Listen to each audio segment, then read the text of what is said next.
आपकी स्टेटमेंट है find two numbers whose sum is 68 and difference is 22। ठीक है, लेट कर लेते हैं सबसे पहले, क्योंकि हमें उन्होंने कोई नंबर नहीं दिए तो हम सबसे पहले लेट कर लेते हैं। Let two numbers are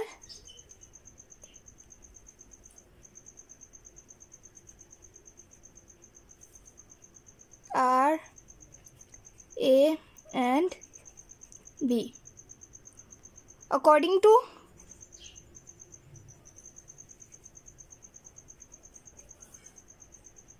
given statement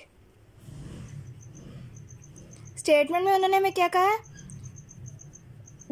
to numbers whose सम, अगर उन दोनों नंबर्स का सम किया जाए यानी a प्लस b जो है वो हमारे पास 68 है और a माइनस b जो हमारे पास है वो 22 है। डिफरेंस कहते हैं माइनस को और सम कहते हैं ऐड करने को। ठीक है, सम जो है वो 68 है, डिफरेंस जो है वो 22 है हमारे पास। ठीक है, अब हम करेंगे, इसको हम इक्वेशन 1 कह देते हैं, इसको इक्वेशन 2 कह देते हैं। इक्वेशन 1 में इक्वेशन 2 को ऐड कर देते हैं,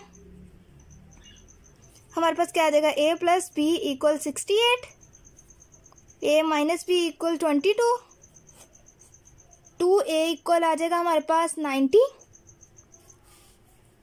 a इक्वल 45 के आ गया हमारे पास। एक वैल्यू तो हमें, एक नंबर तो हमें पता लग गया है। अब हम जो a की वैल्यू निकली है हम इसे इक्वेशन 2 में पुट कर देते हैं।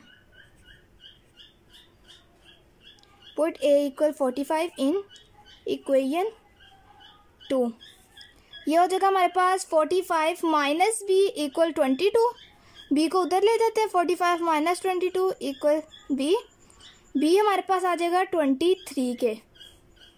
ये दो हमारे पास नंबर्स हैं जिनको अगर हम सम करें तो हमारे पास 68 आता है। देखें, अगर 45 में 23 ऐड करें तो हमारे पास 68 आ जाता है, और अगर 45 में से 23 को माइनस करें तो हमारे पास 22 आ जाता है। ठीक है, अब हम करेंगे क्वेश्चन नंबर 5। क्वेश्चन नंबर 5 में उन्होंने कहा है the weather in Lahore was usually warm, जो लाहौर का वेदर है वो आमतौर पर जो है वो गर्म है, गर्म था। आगे उन्होंने बताया गर्मियों में ड्यूरिंग द समर ऑफ 2024 में the TV news reported temperature as high as 48 degree Celsius. जो टीवी न्यूज़ ने टेम्परेचर बताया था, रिपोर्ट किया था, वो था 48 डिग्री सेल्सियस। और हमने उन्होंने कहा कि इस फॉर्मूला की मदद से हमने फाइंड करना है इसी टेम्परेचर को फ़ारेनहाइट स्केल पे। तो सबसे पहले तो हम लिख लेते हैं टेम्परेचर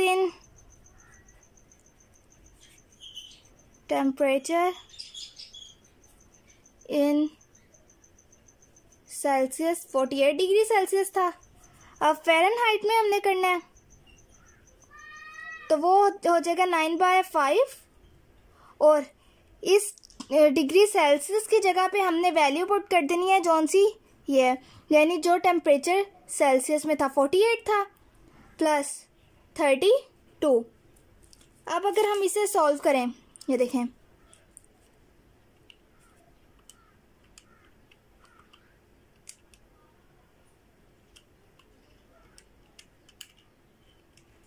हमारे पास आ जाता है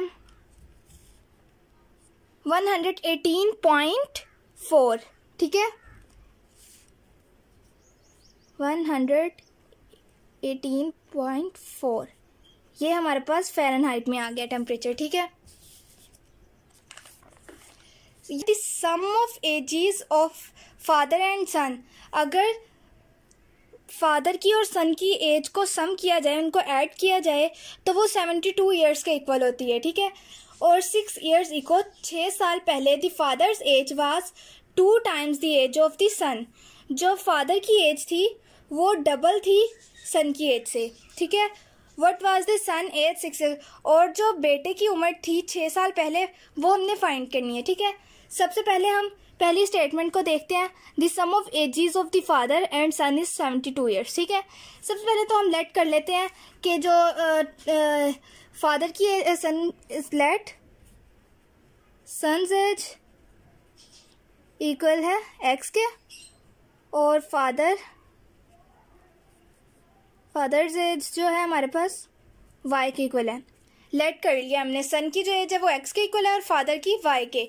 फर्स्ट कंडीशन जो उन्होंने बताई है, the sum of ages of the father and son is 72 years, यानी according to statement x plus y equal है 72 के। ठीक है, फादर और सन की एज का अगर सम किया जाए तो 72 ईयर्स है। ठीक है, अब सेकंड कंडीशन, इसको हम इक्वेशन 1 का नाम दे देंगे। ठीक है, अब 6 years ago, ठीक है, 6 साल पहले द फादर्स एज हमारे पास क्या है, फादर्स एज कहाँ गया, अच्छा ठीक है, सन्स एज पहले लिख लेते हैं। एक्स में से 6 को माइनस कर देंगे, क्योंकि हमने जो उनकी एज थी वो लेट की थी कि वो एक्स के इक्वल है। अब हम 6 साल पहले की बात कर रहे हैं तो उसमें से 6 को माइनस कर देंगे, सन की एज में से भी और फादर की एज में से भी। Father's age equal y minus 6। फिर उन्होंने क्या कंडीशन बताई है, the father's age was twice, father's age क्या है हमारे पास, y minus 6 was 2 times the age of son, 2 times the age of son। ठीक है, स्टेटमेंट के मुताबिक हमने लिख लिया है कि जो बाप की उम्र थी वो बेटे की उम्र से डबल थी। ठीक है, अब यहाँ पे हम y minus 6 equal 2x minus 12, 2x minus y equal हो जाएगा 6 के, 12 उधर जाके प्लस का हो जाएगा, 12 में से 6 माइनस करेंगे 6 आ जाएगा और ये y है यहाँ के माइनस का। इसको हम इक्वेशन 2 का नाम दे देंगे। हम इक्वेशन 1 में इक्वेशन 2 को ऐड कर देते हैं।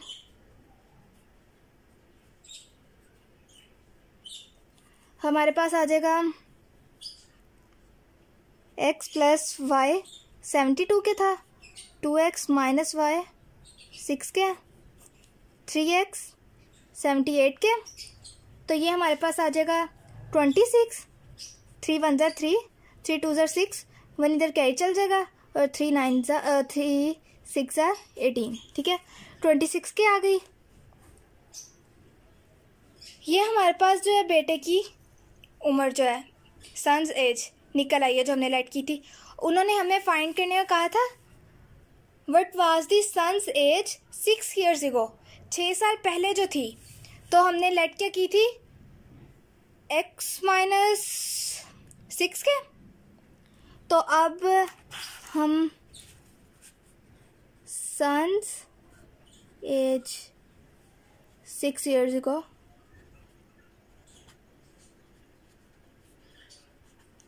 वो है x माइनस 6, तो अगर हम 26 में से 6 को माइनस कर देंगे 20, तो ये जी निकल आई हमारे पास सन की एज 6 years ago, बेटे की उम्र जो कि 6 साल पहले थी। ठीक है, क्वेश्चन नंबर 7 में इन्होंने कहा है, Mirha bought a toy for 1500। Mirha ने एक जो खिलौना था वो ख़रीदा था 1500 में एंड सोल्ड फॉर 1520, और 1520 में इसे बेच दिया। What was her profit percentage, इसका प्रॉफिट की जो परसेंटेज थी वो क्या थी, वो फाइंड करने के लिए हमारे पास ये फॉर्मूला होता है जो कि आपने याद करना है। प्रॉफिट इक्वल होता है हमारे पास selling price minus cost price, और इस तरह हमारे पास प्रॉफिट निकल आएगा, और जो प्रॉफिट है उसे 100 से मल्टीप्लाई करके जो कॉस्ट थी उस टॉय की उस पर डिवाइड कर देना है, तो हमारे पास परसेंटेज निकल आएगी। ठीक है, सबसे पहले तो हम लिखते हैं कॉस्ट ऑफ टॉय या फिर कॉस्ट प्राइस। कॉस्ट प्राइस हमारे पास थी 1500, सेलिंग प्राइस वो हमारे पास है 1520। ठीक है, साथ यहाँ पे RS पे लिख लीजिएगा। ठीक है, उसके बाद इस फॉर्मूले की मदद से हमने ये वैल्यूज इसमें पुट कर दी। सबसे पहले तो हमने प्रॉफिट निकालना है, प्रॉफिट ये इक्वल होता है P के, उसमें सेलिंग प्राइस क्या थी हमारे पास 1520, उसमें से हमने माइनस कर देनी है कॉस्ट प्राइस यानी 1500 जितने में उसने ख़रीदा था। हमारे पास 20 आ गया प्रॉफिट। अब हमने इसे परसेंटेज में निकालना है, तो प्रॉफिट परसेंटेज जो है हमारे पास, प्रॉफिट हमारे पास कितना आया था 20, सेलिंग प्राइस क्या थी 1500, sorry cost price multiply 100, percentage हमने फाइंड करनी है। ठीक है, ये हमारे पास है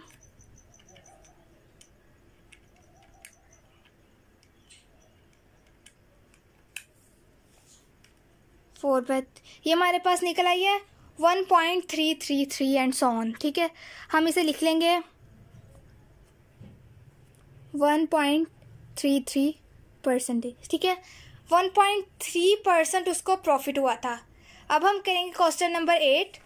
क्वेश्चन नंबर 8 में उन्होंने कहा the annual income of Tayyab is 9,60,000 while the exempted amount is 1,30,000.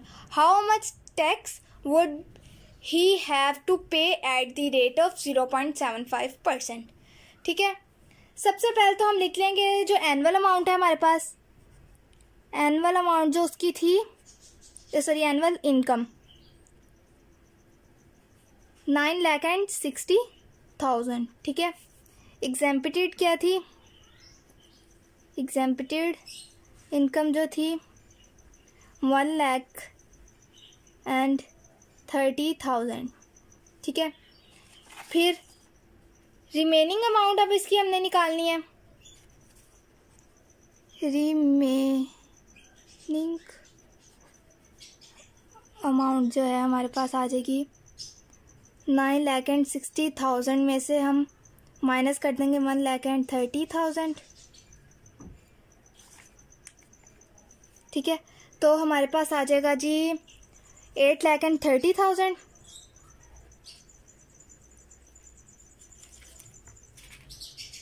अब हमने टैक्स की जो अमाउंट थी वो फाइंड करनी है। सबसे पहले लिख लेंगे टैक्सेबल अमाउंट जो हमारे पास है, जो रिमेनिंग अमाउंट थी हमारे पास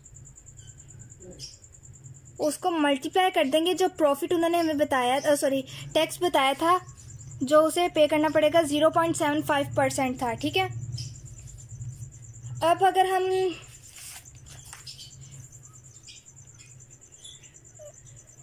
$8,30,000 मल्टीप्लाई 0.75% था, 1% की वजह से 1/100 आ जाएगा, ये इससे कैंसिल हो जाएंगे। तो 8,300 को मल्टीप्लाई करेंगे 0.75 से,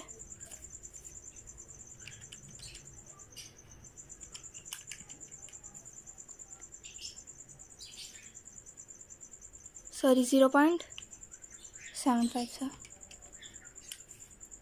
6,225, इतना उसे टैक्स जो है वो पे करना पड़ेगा। अब हम करेंगे क्वेश्चन नंबर 9। क्वेश्चन नंबर 9 में उन्होंने हमें कहा है find the compound markup on 3,75,000 for 1 year at the rate of 14% compounded annually. इसको हम प्रिंसिपल अमाउंट भी कहते हैं। प्रिंसिपल अमाउंट हमारे पास क्या है, प्रिंसिपल अमाउंट, इसको पी से रिप्रेजेंट करते हैं, ये हमारे पास है 3,75,000। ठीक है, टाइम कितना उन्होंने हमें बताया, 1 ईयर। उसके बाद जो रेट बताया है वो है 14%, इसको 8 से रिप्रेजेंट करते हैं। और उन्होंने हमें फाइंड करने को कहा है कंपाउंड मार्कअप, वो हमने फाइंड करना है। वी नो डैट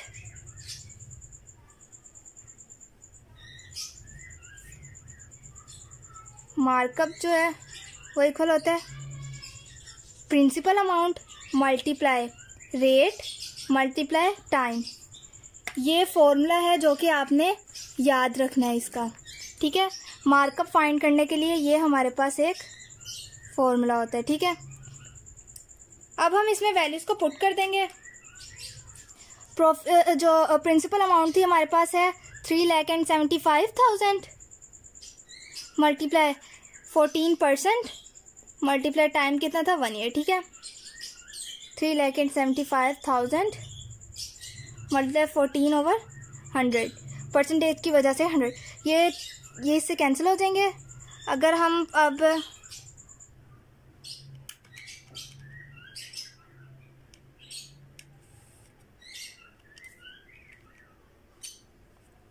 ये हमारे पास आ गई है जी 52,500।